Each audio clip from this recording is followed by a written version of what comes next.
Hai, selamat sore. Salam jumpa lagi dengan saya, GBM.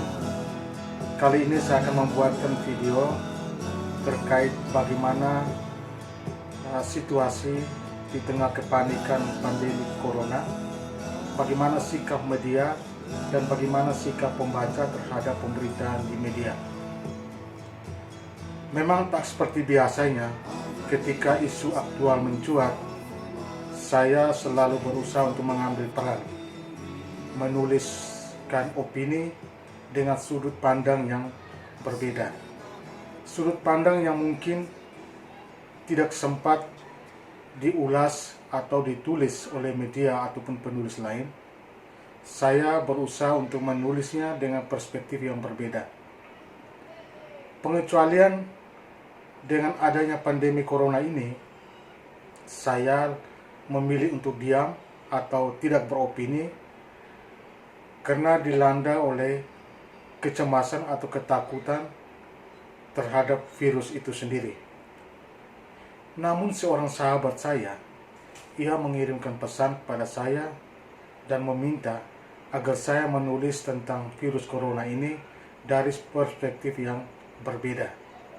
Katanya, menurut sahabat saya, ia sudah sangat jengah dan lelah dengan pemberitaan yang ada di media online. Bagi saya, corona adalah malaikat pencabut nyawa atau monster yang tak hanya menakut-nakuti, tetapi membunuh kita kapanpun. Maka saya harus berhati-hati berpendapat atau beropini tentang virus ini. Karena pikiran dan hati saya dihantui kecemasan dan ketakutan. Juga, kapabilitas pengetahuan saya tentang wabah ini sangat terbatas. Romo Leo Mali, seorang imam yang sedang menunaikan studi doktoral di kota Roma, mengirimkan pesan yang kemudian beredar dari grup WA ke grup WA yang lain, mengatakan demikian: semua serba tidak pasti, seperti ada dalam perang gelap. Musuh ada di sekeliling kita, tapi tak kelihatan. Tulisan Romo Leo mewakili perasaan dan suasana di Italia, manakala kota Roma mendadak menjadi kota mati, sepi, senyap, karena penduduk diisolasi di rumah masing-masing. Kita memang sedang menghadapi peperangan. Kita disuruh untuk meningkatkan kewaspadaan, tetapi kita sulit mendeteksi musuh tersebut. Kita mendadak terkejut ketika ada korban yang berjatuhan. Tragedi corona di Italia menjadi sebuah pelajaran penting bagi bangsa saat ini. Memang kita patut akui dan dosa sosial kita ketika corona menyerang Wuhan, lalu kita menganggapnya remeh. Tak ada raut wajah yang menunjukkan kepanikan. Kita justru masih santai menanggapi, mencandai, dan mungkin menganggap remeh dalam percakapan di media sosial. Dan ketika corona menyulap dirinya menjadi monster yang mematikan, kita pun panik, saling tuding, saling menyalahkan, dan sumpah serampah tumpah ruah dari mulut dan di media sosial. Di tengah situasi yang mencekam ini, corona menjadi komoditas atau jualan politik, ekonomi, teror, dan sebagainya. Mengapa saya menyebut sebagai jualan politik? Segelintir kepala daerah dan politisi menjadikannya sebagai lumbung untuk mendulang simpati publik melalui berbagai kebijakan yang kemudian menuai kritik dan nyinyiran masyarakat. Sementara ada politisi lain bekerja tulus dan berusaha mencari terobosan untuk membendung laju penyebaran corona dan tetap sinergis dan mendengar suara dari pemerintah pusat. Mereka inilah mendapat sanjungan dan pujian bertubi-tubi. Lain lagi masyarakat. Masyarakat terpecah dalam dua kubu yang bertentangan. Keadaan ini menggambarkan kita belum move on dari konstelasi politik masa lalu, sehingga semua apa yang dilakukan Jokowi dianggap salah. Jokowi disudutkan dan dipojokkan, serta bahkan dibenturkan. Untuk membuktikan ini, silakan berselancar di dunia maya, Anda akan mudah menemukan grup-grup atau wall perorangan yang menebarkan kebencian, melabeli Jokowi sebagai rezim yang lalim, dan harus menanggung dosa atas corona. Di sisi lain, mereka mengagungkan tokoh politik lain yang berseberangan dengan Jokowi. Apa maksud mereka? Disinilah corona sengaja dimainkan untuk menjatuhkan legitimasi pemerintahan yang sah. Kita pun bisa mengikuti perkembangan di media. Bagaimana para tokoh politik berbeda pendapat soal perlu atau tidaknya lockdown. Mereka gemas dengan respon pemerintah yang lambat terhadap pencegahan pandemi corona.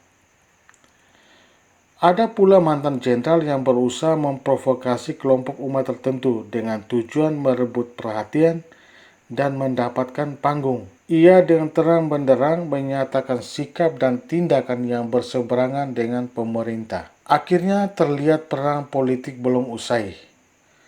Tokoh-tokoh nasional duduk berseberangan, sebagian menginginkan lockdown, sebagian lagi mendukung Jokowi yang penuh pertimbangan matang, yang mengambil keputusan tidak semata-mata berdasar satu aspek seperti pikiran banyak orang, termasuk mempertimbangkan munculnya kekuatan yang dapat merongrong pemerintahan yang sah di tengah pandemi corona ini.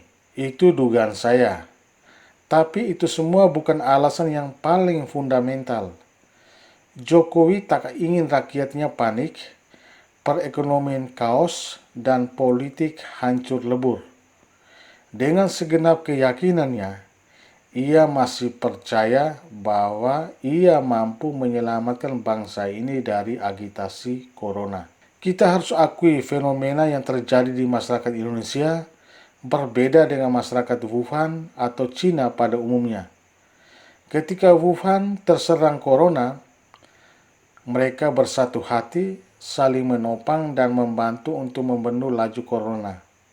Sebaliknya, kita saling sikut, saling membenarkan diri dan menyudutkan orang lain, dan bahkan berupaya menjatuhkan orang lain. Sayangnya, di tengah kepanikan ini, media yang kita harapkan mampu membawa suara kenabian dan meminimalisir kepanikan justru menebar ketakutan dengan berbagai berita tentang corona.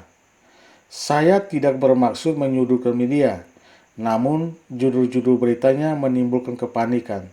Sehingga benar seperti dikatakan sahabat saya sudah jengah dengan pemberitaan di media online. Disinilah pembaca dituntut untuk lebih cerdas daripada media, memiliki kemampuan critical thinking atau kemampuan berpikir cerdas.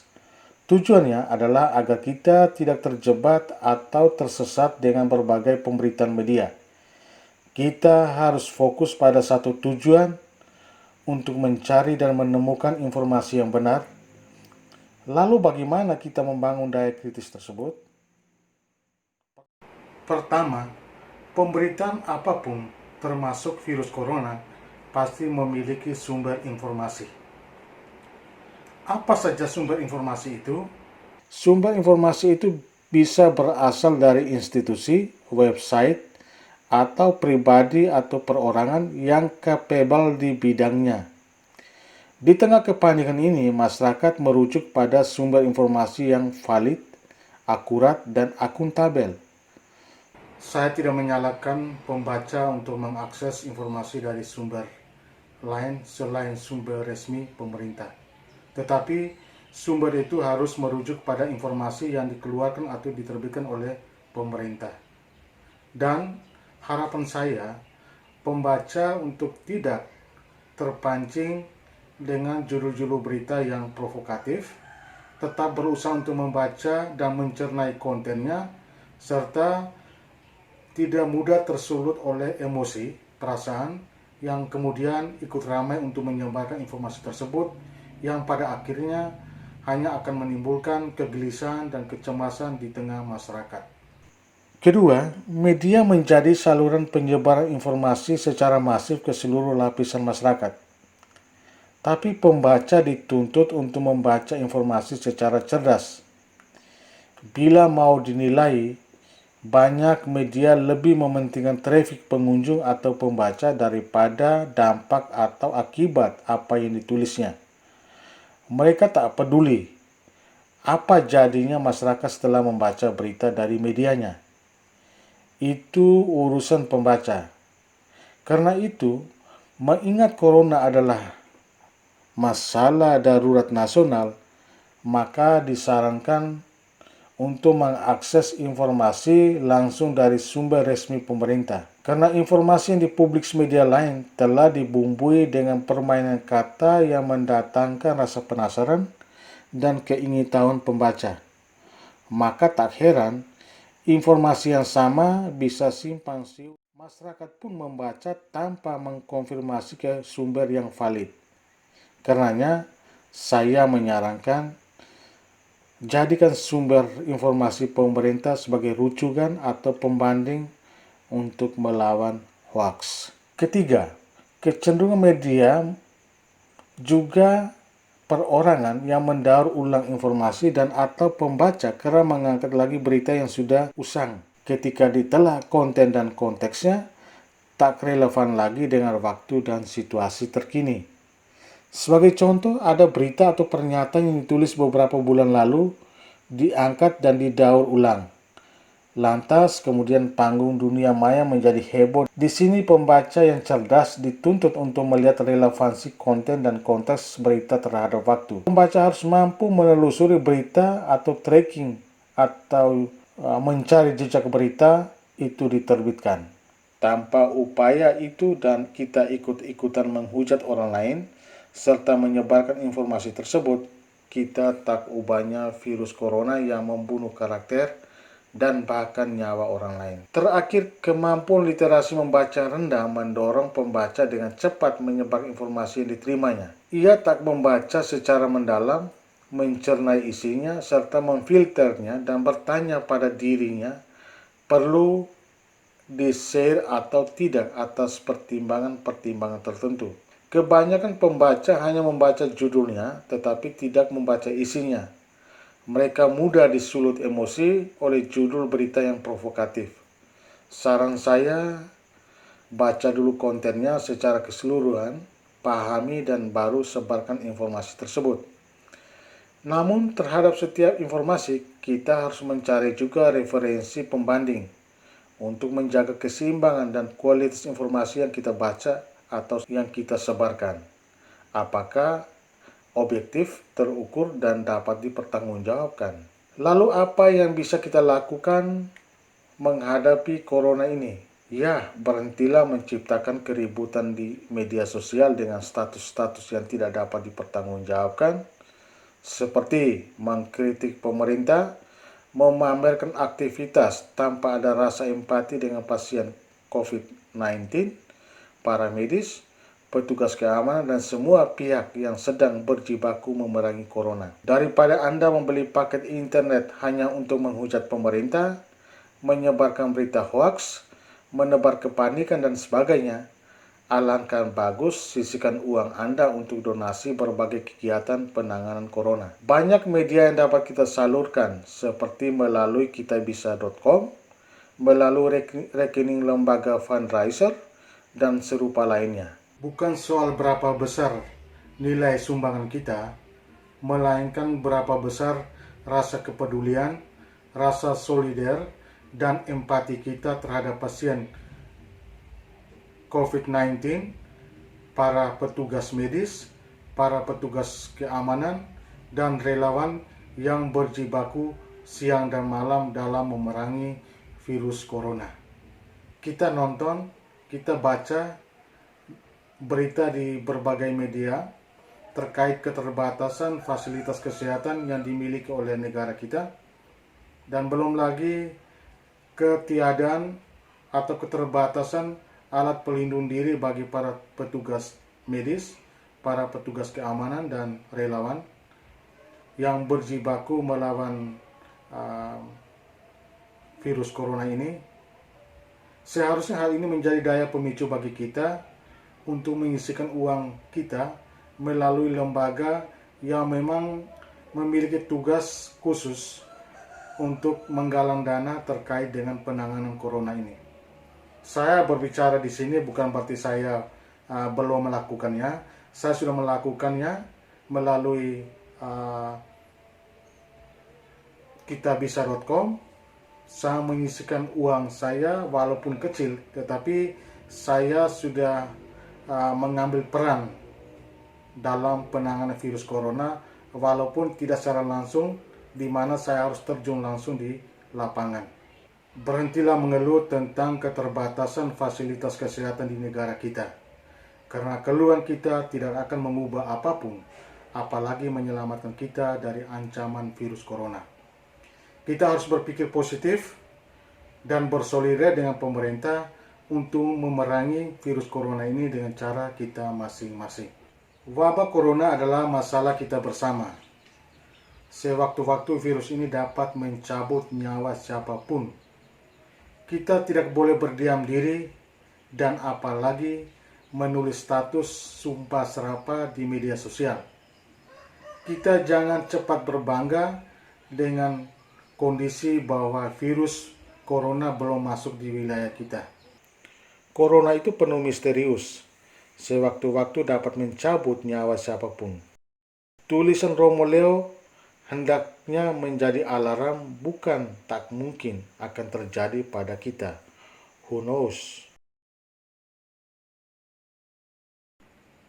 Kita adalah satu tubuh NKRI. NTT adalah salah satu anggota tubuh itu. Jika satu anggota tubuh sakit, maka akan mempengaruhi anggota tubuh yang lain. Untuk itu, kita wajib membantu sesama anak bangsa yang kondisinya lebih parah dengan cara memberikan mereka atau mendoakan mereka dan memberikan amal kita melalui sumbangan ke lembaga-lembaga yang resmi atau sah menurut aturan dan kebijakan pemerintah. Kemerdekaan bangsa ini sekali dalam hidup. Kita tak perlu memegang senjata untuk memerangi lawan, karena penjajahan tak ada lagi. Musuh kita saat ini adalah virus corona. Kita harus perangi. Kita tak perlu mengangkat senjata, apalagi turun medan perang. Kita hanya lakukan bersolidar dan berempati dengan sama saudara kita yang menderita, serta para medis dan petugas keamanan yang berjuang siang dan malam. Saya berharap media pun harus lebih cerdas dan bijak, tak hanya memanfaatkan momen ini untuk mendongkrak trafik. Media harus berada di garda terdepan untuk menyejukkan suasana melalui berita-berita yang disajikan. Pilihlah diksi yang menyejukkan, bukan yang menimbulkan kepanikan. Kutiplah informasi dari sumber yang tepat atau orang yang tepat. Lakukan investigasi sedalam mungkin dan hindari berita yang berangkat dari sebuah interpretasi dan sumber yang tak dapat dipertanggungjawabkan. Masalah corona adalah fakta sains dan butuh sentuhan disiplin ilmu tertentu. Karenanya hindari pemberitaan yang menjurus hoaks yang hanya menimbulkan kepanikan dan ketakutan masyarakat. Jika media cerdas dan bijak, pembaca lebih cerdas dan solidar, saya yakin dan percaya badai corona pasti akan berlalu. Kita mungkin tidak dapat melakukan hal yang luar biasa, tetapi mungkin dengan melakukan hal yang kecil ini, kita sudah bisa membantu pemerintah untuk mencegah penyebaran virus corona. Selain kita mengikuti protokol atau himbauan dan arahan pemerintah, mungkin dengan cara kita menyumbangkan dana yang kita miliki dapat meningkatkan kepada pemerintah itu sendiri. Semoga video ini bermanfaat. Terima kasih. Salam jumpa lagi.